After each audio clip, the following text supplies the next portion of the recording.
بيبدأ المسلسل بكاتبة مغمورة محدش يعرفها تقريبا، لكن عندها قدرة غريبة شوية، وهي إنها تقدر تتخيل إن أبطال الروايات اللي بتكتبها بيكلموها وبيتفاعلوا معاها كأنهم حقيقيين، وبتفضل دايما تتكلم معاهم كأنهم عايشين قدامها. وفي مرة بتقعد تحكي عن رواياتها الرومانسية، والبطلة بتبقى فيها محتارة تختار بين اتنين بيحبوها. الأول صاحب طفولتها اللي كبر معاها ومشاعره ناحيتها باين إنها باردة شوية، لكنه في الحقيقة بيحبها من زمان، من أيام ما كانوا صغيرين. أما التاني فده اتعرفت عليه في الجامعة وشكله لطيف وهادي من بره، لكن من جواه شخص قاسي شوية. والبطلة في الرواية بتفضل محتارة بينهم، وكل واحد فيهم بيحاول يكسب قلبها لدرجة إنهم كانوا هيتخانقوا على مين فيهم اللي هيتجوزها في الآخر. لكن فجأة بيجي لهم اتصال بيقلب القصة كلها. واحد منهم بيعرف إن والده هيتجوز والدة المنافس، وده معناه إنهم هيبقوا اخوات. وساعتها الاتنين بيتلخبطوا جدا، وساعتها بيبقوا متضايقين من الكاتبة لأنها بتغير أحداث القصة كل شوية. واحد منهم بيكلمها من ورا الشاشة وبيقول لها تبطل التفاهات اللي بتعملها في القصة لأنها خلتهم في الآخر اخوات، وهي بتحاول تهديه وبتقوله إن ممكن تعمل جزء تاني للرواية وتعدل اللي حصل، لكنه بيقول لها إن القصة أساسا فاشلة ومش مستاهلة تتعرض.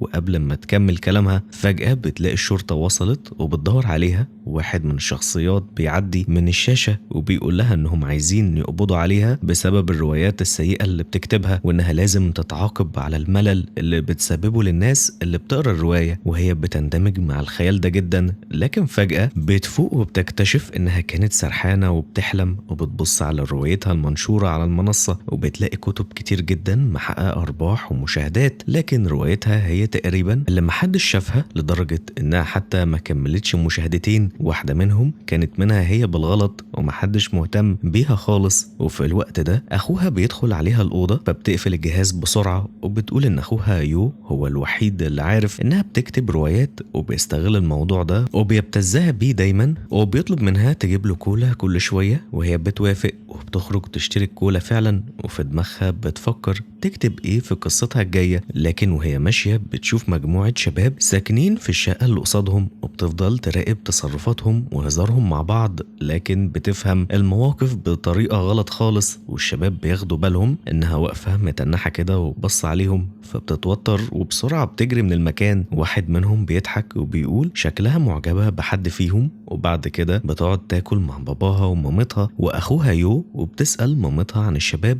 اللي سكنوا قصادهم. فمامتها بتستغرب وبتقول انها ما تعرفش عنهم اي حاجة. في اللحظة دي اخوها بيبصلها بنظرة كلها ابتزاز، فبتسيب له الاكل اللي قدامها وبتقول انها شبعت وبتقوم تمشي، وهو اللي بياكل الاكل بتاعها. ولما بتنزل تاني بتشوف الشباب وهما بيتخانقوا مع بعض، فبتقف بعيد وبتفضل تراقبهم. واحد منهم اسمه وون بيكلم زميله في السكن واللي اسمه دونج، وبيقول انه مستعجل جدا ولازم يروح بدري، لكن دونج بيطلب منه يستنى باقي اصحابهم ويركبوا سوا. ويجو بتلاحظ ان وون شخص رخم شوية، وفجأة حشرة بتيجي جنبها وبتضايقها، فبترفع التليفون علشان تبعدها. وون بيشوفها وبيفتكر انها بتصوره بالتليفون، فبيمشي ناحيتها على طول. واول ما بتشوفه بتقف مذهولة وبتقول في سرها انه وسيم جدا، وهو بيسألها بحدية اذا كانت صورته ولا لا. فبتفضل ساكتة لحظة وبعدين بتقول انها ما صورتوش، لكنه بيطلب منها تديله التليفون. وفي الوقت ده دونج بيسأله ايه اللي حصل، فبيرد انه شافها بتصورهم وعايزة تنزل صورته علشان تجيب مشاهدات وتعليقات. فالكلام ده بيضايقها جدا، فبتنفعل وبتقول انها مش بتجري ورا الشهرة اصلا، وبتبدأ تزعق لهم. والاتنين بيستغربوا من رد فعلها، وون بيسحب التليفون من ايدها لكنه بيقع منهم على الارض وبيتكسر. ساعتها بتتعصب وبتزعق فيهم اكتر انهم كسروا تليفونها، ودونج بيحاول يهديها وبيقول انه ممكن يعوضها، لكنها بترفض وبتمشي من غير ما تسمع كلامهم. وبعدها بيطلع باقي اصحابهم وبيركبوا العربية سوا وبيمشوا. وفي الطريق وون بيشوف نفس البنت اللي ضايقته وهي بتجري رايحة المدرسة، فبيبص لها وبيقول لها انه بيراقبها. واوي بتجري بسرعة على المدرسة، وهناك بتقابل صاحبتها جو وبتقول عنها انها موهوبة في التعرف على الولاد من ايام الصف السادس، وبتحكي كمان انها انفصلت عن حبيبها وحاسة بملل وعايزة تتعرف على حد جديد يمكن يكون حب حياتها. وأوي بتضحك وبتقول إنها نفسها تلاقي حبها الأول أصلا. فجو بترد وبتقول إن الروايات اللي بتنشرها أكيد هتخليها مشهورة في يوم من الأيام، وساعتها هتلاقي الحب اللي بتدور عليه. لكن أوي بتحس بإحراج شوية من موضوع رواياتها، ولما بيدخلوا مدرسة موريم للثانوية بيلاقوا البنات متجمعين قدام أوضة المدرسين وبيبصوا من الباب، لأن في مدرسين جداد وصلوا المدرسة وكلهم شباب. وأول مدرس بيظهر هو يونج مدرس الرياضة، وكان بطل رياضي معروف قبل كده. بعدها جو مدرس اللغات، والكل بيقول إنه موهوب جدا وكمان من عيلة غنية. وبعدها بيجي دونج مدرس الأدب الكوري، وأول ما جو بتشوفه بتقول فورا إن ده حب حياتها. وأوي بتقلق شوية من المدرس الأخير اللي لسه ما ظهرش، ولما بيظهر بتكتشف إن وون مدرس الرياضيات واللي عنده معدل ذكاء عالي جدا. والبنات بيبقوا مزنوقين قدام الباب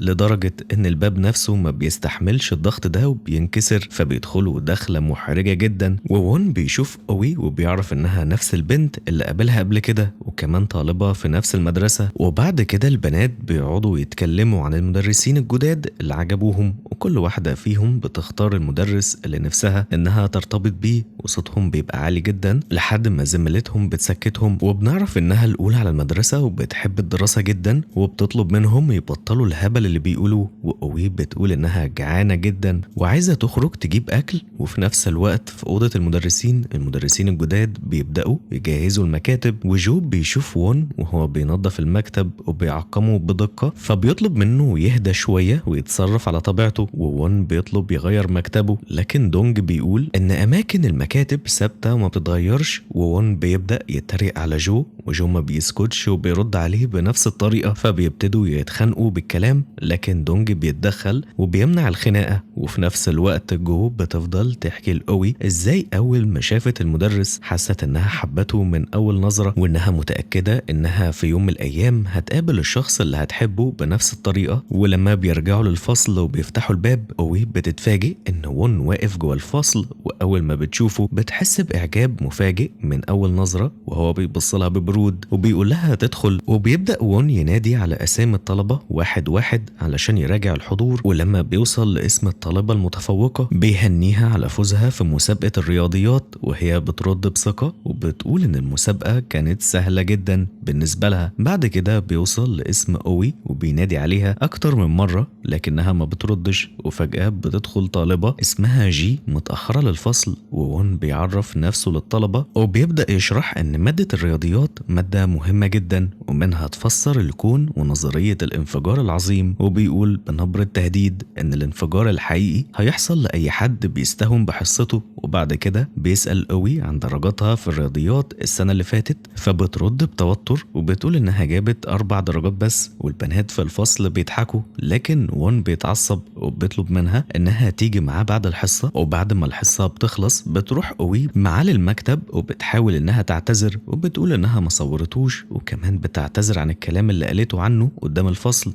لكنه بيفضل يسألها عن درجاتها، وهي بتقول إنها أصلا ما بتحبش المادة دي. وون بيرد إن الرياضيات مادة مميزة جدا، لكن بيقرر يعاقبها وبيطلب منها تعمل ورقة بحثية وتسلمها قبل آخر اليوم. فبتمشي أوي وهي محبطة جدا، وفي الطريق بتقابل دونج، ودونج بيحاول يطمنها وبيقول إن وون في الحقيقة شخص طيب، صحيح ممكن يبقى عصبي شوية لكن في الآخر هو إنسان كويس. وأوي ما بتردش عليه وبتمشي وبترجع الفصل من غير ما تتكلم. وفي نفس الوقت وون بيكلم الطالبة جي وبيسألها عن سبب التأخير، لكنها ما بتقولش، وبيطلب منها بس إنها ما تتأخرش تاني، وهي بتوافق وبتمشي. وبعد كده اليوم الدراسي بيكمل، وكل مدرس بيبقى ليه أسلوبه وشخصيته اللي بتلفت انتباه الطلبة. ولما بتيجي حصة وون تاني بيلاحظ إن جي مش موجودة، فبيسأل عنها، فبترد أوي وبتقول إنها مشيت قبل نهاية الحصص. وون بيطلب منها إنها تاخد دور جي في التنظيف، وبعدها بيمشي. وأوي بتنزل تنظف وترمي الزبالة، وهي هناك بتسمع المدرب يونج وهو بيعمل تمارين التمرين مع دونج وبيقول انه مرهق جدا من التدريس، وأوي بتقف تسمع كلامهم وبتحس ان الحوار اللي بينهم مناسب جدا لقصة خيالية نفسها تكتبها، وبتتخيل انهم ممكن يبقوا ثنائي حلو في الرواية بتاعتها. وبعد كده بترجع المكتبة وبتقعد مكان زميلتها اللي كانت تعبانة، فبتستغل الفرصة وبتفتح الموقع اللي بتنشر عليه الرواية، لكنها بتكتشف ان لسه محدش قراها تقريبا. وساعتها بتبدأ تفكر في فكرة جديدة وبيجي في دماغها انها تعمل قصة عن المدرسين الجداد. وتاني يوم الصبح في شقة المدرسين دونج بيكون بيحضر الفطار وبيقعدوا الأربعة ياكلوا سوا، وبنعرف ان دي اصلا شقة المدرس جو وانهم ساكنين معاه وبيساعدوا بعض في المقابل. وفي المدرسة خلال حصة دونج بتبدأ أوي تحلل شخصيته وبتتخيل ازاي ممكن تحطه في القصة بتاعتها.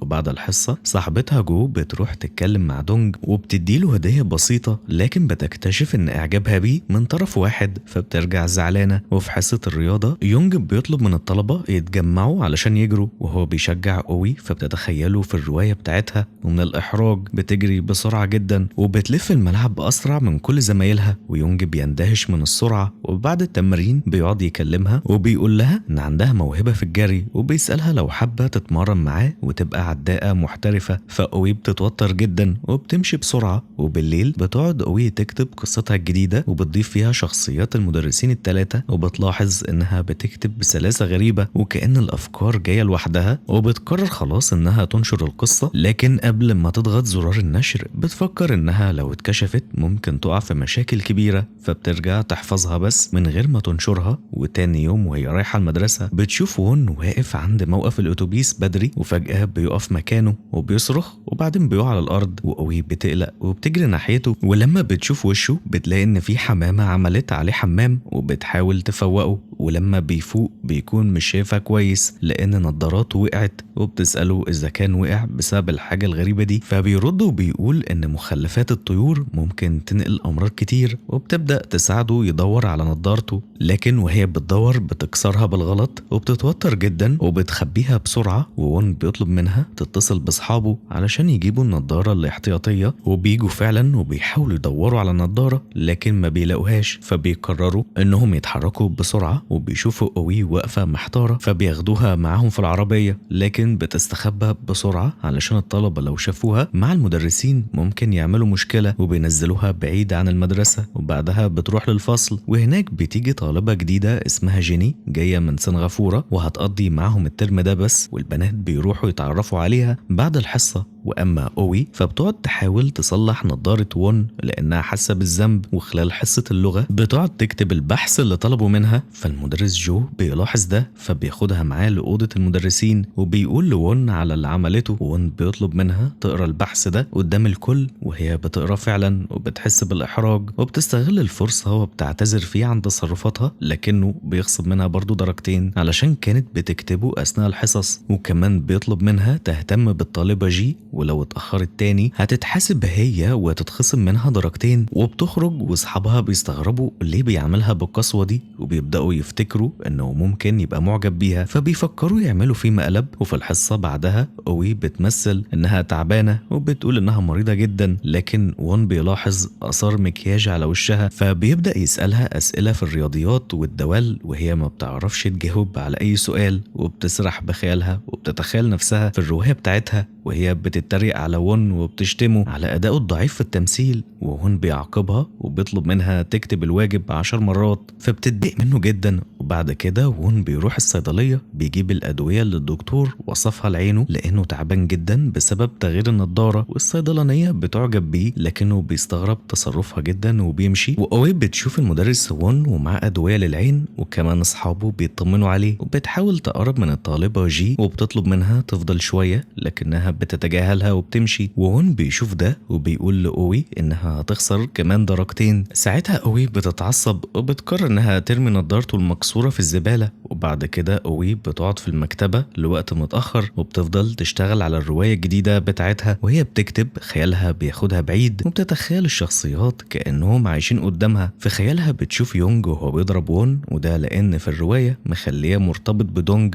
وكمان لأنها أصلا متضايقة من وون في الحقيقة. ومع كل فكر فكرة بتضيفها بتبدأ تحس إن القصة بقت مختلفة ومجنونة شوية، وبتقول لنفسها إن الرواية دي لو انتشرت ممكن تبقى حاجة محدش شاف زيها قبل كده، ممكن تجيب تفاعل كبير جدا. وفي الآخر بتتحمس وبتقرر إنها تنشر القصة فعلا على الموقع. وفي اليوم اللي بعده وون بيكون تعبان جدا بسبب عينه، والدكتور كان طلب منه إنه يرتاح شوية، وكمان قال له إن النضارة الجديدة هتاخد شوية وقت لحد ما تتعمل لأنها نضارة مخصوصة ليه، والموضوع ده مش بسيط. وون بياخد الأدوية وبيحاول يقرأ شوية لكنه ما بيقدرش بسبب الألم. وفي اليوم اللي بعده كمان حالته بتسوء أكتر لدرجة إن أصحابه بيلاحظوا إنه تعبان جدا ومريض ومش هيقدر يروح المدرسة خالص. أما بقى في المدرسة أوي بتتفاجئ إن وون ما حضرش، واليوم بيعدي عادي، لكن هي بتحس بملل غريب لأنه مش موجود. وبعد شوية بتروح لأوضة المدرسين وبتلاقيهم ناشرين إعلان عن نضارة المدرس وون، ولما بتسألهم عن الموضوع ده بيقولوا لها إن النضارة دي معمولة مخصوص ليه، ومن غيرها هو تقريبا مش هيقدر يشوف كويس وحالته ممكن تسوء أكتر. وأوي أول ما بتسمع الكلام ده بتتوتر جدا وبتجري بأقصى سرعة علشان تروح تجيب النضارة اللي رمتها قبل كده، لكنها لما بتوصل بتلاقي إن عربية الزبالة خدت كل الأكياس ومشيت من غير حتى ما تفكر. بتاخد عجلة صاحبتها وبتجري ورا عربية الزبالة دي، بقالها مدة في الشارع بتفضل تجري وراها مسافة طويلة لحد ما أخيرا بتقدر توقفها، وبتشرح للسواق اللي حصل. ولحسن الحظ الراجل بيتعاطف معاها وبيوافق يساعدها، وبيقعدوا يدوروا في أكياس الزبالة واحدة واحدة. وبعد تعب كبير جدا بتلاقي النضارة وبتاخدها وبتجري بالسرعة على المدرسة، وهناك بتطلب من أخوها يو إنه يروح يسلم النضارة دي لون. لكن وون بيشك في الموضوع لأن رقم التليفون اللي اتصل منه كان رقم أوي، فبيسأله عن اسمه وبيكتشف إن أخوها. وبعدها بيطلب منه يتصل بأوي، ولما بتكلمه بيطلب منها تجيله فورا. ولما بتقابله بيبدأ يلومها لأنها كدبت عليه، وبيقول إنه لو كانت قالت الحقيقة من الأول كان وفر عليها كل التعب اللي عملته. وهي بترد وبتقول إنه كان بيخصم منها درجات وبيعملها بطريقة وحشة. وبعد شوية بتعترف إنها غلطانة، وون بيحس بحالتها وبيبدأ يهدى شوية. وهو ماشي معاها في الطريق بيقول لها إنها لازم تعوضه عن اللي حصل، وهي بتفتكر إنه يقصد فلوس لكنه بيقول إنه مش عايز فلوس منها، وبدل كده بيطلب منها تحضر حصص المتفوقين في مادة الرياضيات علشان تتعلم المادة وتبقى أفضل فيها.